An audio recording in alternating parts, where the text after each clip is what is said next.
In this video, we will review the different formulas we'll be using to solve growth and decay application problems. So some formulas that we have learned in Algebra 2 are A equals P, 1 plus R over N to the power NT, and that's the compound interest formula. So it works for money. So both of those formulas work for money. And basically, if it's compounded monthly, if it's compounded weekly or quarterly, that's the formula that you use. If something is compounded continuously, that's the formula that you're going to use. A stands for final amount, P stands for initial amount, R is the rate in decimal, N over here is the number of times it is compounded in a year. So if it's compounded quarterly, then N will be 4. If it's compounded monthly, then N would be 12. T is the time. E in this case is going to be just the natural E that we talked about for the natural log. So let's start on number 1. Ella gets $1,500 from her grandmother for her birthday. The account pays 8% interest compounded monthly. So then the formula I need to use is going to be A equals P, 1 plus R over N to the power NT. So compounded monthly, that means N is going to be equal to 12. And then the rate is 8%, so that's going to be 0.08. How much will she have in her account in 3.5 years? So that's going to be the T. So I don't know the final amount, that's what I want. I know that the initial amount is going to be 1,500. 1 plus 0.08 over 12, all of this to the power 12 times 3.5. Now, if you do not have a graphing calculator, so that would be an acceptable answer. Remember to write that this is going to be dollars because it's money. Now let's move on to the second part of this problem. How long will it take for the account to reach 4,000? So in this case, they gave me the final amount, and I know the initial. The rate's still the same. It is still compounded monthly, but this time, I don't know the T. So what you need to do is you can leave the answer in log form if you are not allowed a graphing calculator. So let's go ahead and simplify this. So start by isolating the parentheses, so divide by 1,500. If you can simplify that, make sure that you do. And 40 over 15 can be simplified to become 8 over 3. 1 could be written as 12 over 12, so that will add up to give you 12.08 over 12 to the power 12t. Now you can log both sides. So then you get 12t is equal to log 8 over 3 divided by log 12.08 divided by 12, because you can move the power down and then you can divide by log 12.08 divided by 12. Now if I want to find t, I need to divide by 12. So in this case, t is equal to 1 over 12 times log 8/3. So basically you can write it as such, over 12 log 12.08 divided by 12. So that will be an acceptable answer since I do not have a graphing calculator. So I can keep the answer in the log form. Now let's move on to example 2. Jeffrey has $12,000 in his bank account that pays 6% compounded continuously. So the formula I'm going to use is going to be A equals PE to the power RT.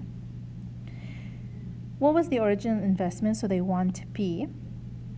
He has made it in 7 years. So that's the R, that's the time, and that's the final amount. So 12,000 is equal to P E to the power R times 7. So then if I want to solve for P, it's okay to leave the answer in this format since I do not have a graphing calculator. Now let's move on to the second part.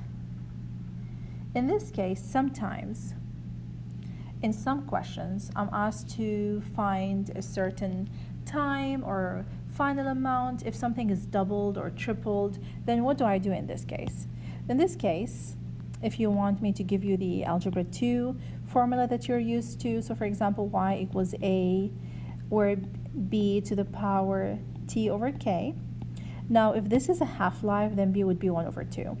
If this is doubling problem, so b would be 2. If this is a tripling problem, then b would be 3, depending on what the growth rate is. So that's the growth rate. T is time, k is going to be the time, for example, the doubling time or the half-life time or the tripling time. A is the initial amount, y is the final amount. So let's apply this. A culture obeys the law of uninhibited growth. If 7 cells of a bacteria are present initially, so that's the initial amount, and they are doubling every 5 hours. So the growth rate is 2, the B is 2 in this case, and it's doubling every 5 hours, so the K is 5.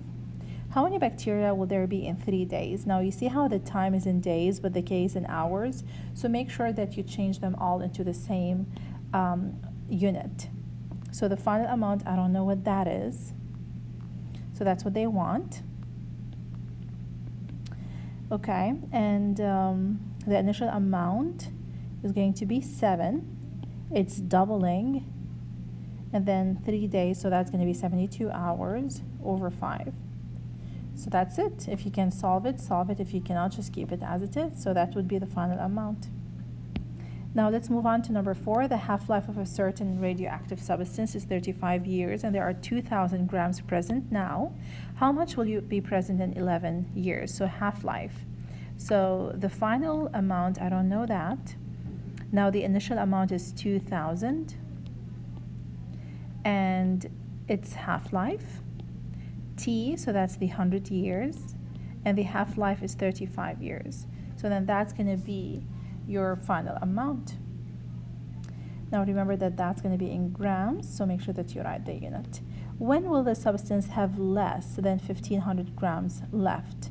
So let's say that it has 1,500 grams left. That's the final amount.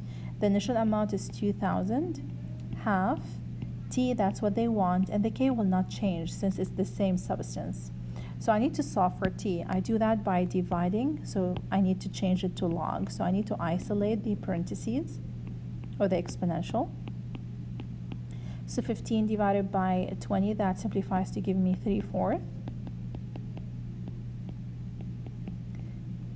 So I need to log both sides. This will go down as a coefficient. So T divided by 35 is equal to log 3/4 divided by log 1 over 2. Now you need to multiply by 35 to get T by itself. So multiply the whole equation by 35, and that would be my final answer. Now if you would like to do log 1, which is 0 minus log 2, you can. So then the bottom will become negative log 2. However, I'll accept it as such, since I cannot simplify the log 2. You can just leave it as log 0.5 if you would like. And 3/4, you can leave it as 0.75 as well. Now, if you do not have a graphing calculator, leaving the answer in log form would be sufficient. Now, I hope that this video was helpful reviewing some of the growth and decay application problems from Algebra 2. Make sure that you practice and do your homework practice sheet.